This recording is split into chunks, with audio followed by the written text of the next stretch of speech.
The Federalist Papers, number 2, Concerning Dangers from Foreign Force and Influence, for the Independent Journal, author John J. To the people of the State of New York, when the people of America reflect that they are now called upon to decide a question which, in its consequences, must prove one of the most important that ever engaged their attention, the propriety of their taking a very comprehensive as well as a very serious view of it will be evident. Nothing is more certain than the indispensable necessity of government, and it is equally undeniable that whenever and however it is instituted, the people must cede to it some of their natural rights in order to vest it with requisite powers. It is well worthy of consideration, therefore, whether it would conduce more to the interests of the people of America that they should, to all general purposes, be one nation under one federal government, or that they should divide themselves into separate confederacies and give it to the head of each the same kind of powers which they are advised to place in one national government.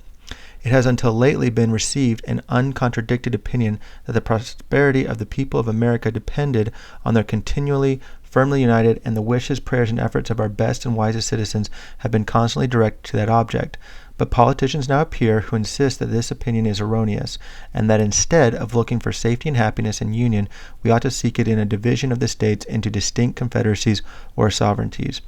However extraordinary this new doctrine may appear, it nevertheless has its advocates, and certain characters who were much opposed to it formerly,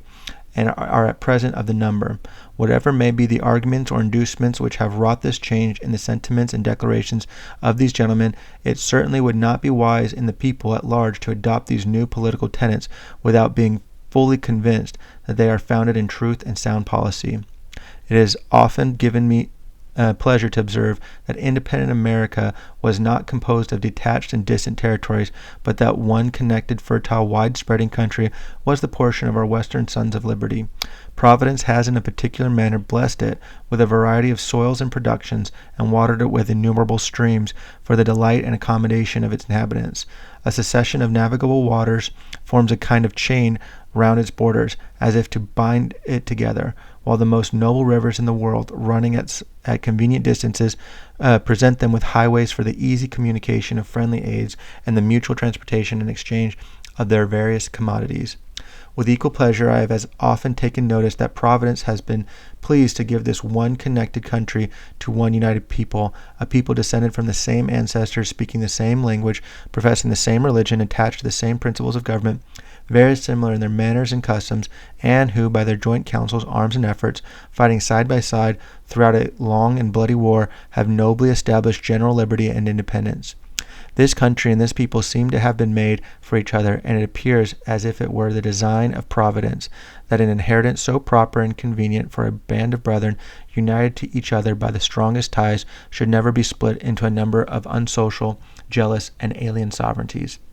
Similar sentiments have hitherto prevailed among all orders and denominations of men among us. To all general purposes we have uniformly been one people, each individual citizen everywhere enjoying the same national rights, privileges, and protection. As a nation we have made peace and war. As a nation we have vanquished our common enemies. As a nation we have formed alliances and made treaties and entered into various compacts and conventions with foreign states. A strong sense of the value and blessings of union induced the people at a very early period to institute a federal government to preserve and perpetuate it. They formed it almost as soon as they had a political existence, nay, at a time when their habitations were in flames, when many of their citizens were bleeding, and when the progress of hostility and desolation left little room for those calm and mature inquiries and reflections which must ever precede the formation of a wise and well-balanced government for a free people. It is not to be wondered at that a government instituted in times so inauspicious should on experiment be found greatly deficient and inadequate to the purpose it was intended to answer. This intelligent people perceived and regretted these defects, still continuing no less attached to union than enamored of liberty. They observed the danger which immediately threatened the former and more remotely the latter, and being persuaded that ample security for both could only be found in a national government more wisely framed, they as with one voice convened the late convention at Philadelphia to take that important subject under consideration. This convention, composed of men who possessed the confidence of the people, and many of whom had become highly distinguished by their patriotism, virtue, and wisdom, in times which tried the minds and hearts of men, undertook the arduous task. In the mild season of peace, with minds unoccupied by their subjects, they passed many months in cool, uninterrupted, and daily consultation, and finally, without having been awed by power or influenced by any passions except love for their country, they presented and recommended to the people the plan produced by their joint and very unanimous councils. Admit, for so is the fact that this plan is only recommended, not imposed. Yet let it be remembered that it is neither recommended to blind approbation nor to blind reprobation, but to that sedate and candid consideration which the magnitude and importance of the subject demand, and which it certainly ought to receive. But this, as was remarked in the foregoing number of this paper, is more to be wished than expected, that it may be so considered and examined. Experience on a former occasion teaches us not to be too sanguine in such hopes. It is not yet forgotten that well-grounded apprehensions of imminent danger induced the people of America to form the memorable Congress of 1774. That body recommended certain measures to their constituents, and the event proved their wisdom. Yet it is fresh in our memories how soon the press began to teem with pamphlets and weekly papers against those very measures. Not only many of the officers of government who obeyed the dictates of personal interest, but others from a mistaken estimate of consequences, or the undue influence of former attachments, or whose ambition aimed at objects which did not correspond with the public good, were indefatigable in their efforts to persuade the people to reject the advice of that patriotic Congress. Many indeed were deceived and deluded, but the great majority of the people reasoned and decided judiciously, and happy they are in reflecting that they did so. They considered that the Congress was composed of many wise and experienced men, that being convened from different parts of the country, they brought with them and communicated to each other a variety of useful information, that in the course of the time they passed together in inquiring into and discussing the true interests of their country, they must have acquired very accurate knowledge on that head, that they were individually interested in the public liberty and prosperity, and therefore that it was not less their inclination than their duty to recommend only such measures as, after the most mature deliberation, they really thought prudent and advisable. These and similar considerations then induced the people to rely greatly on the judgment and integrity of the Congress, and they took their advice, notwithstanding the various arts and endeavors used to deter them from it.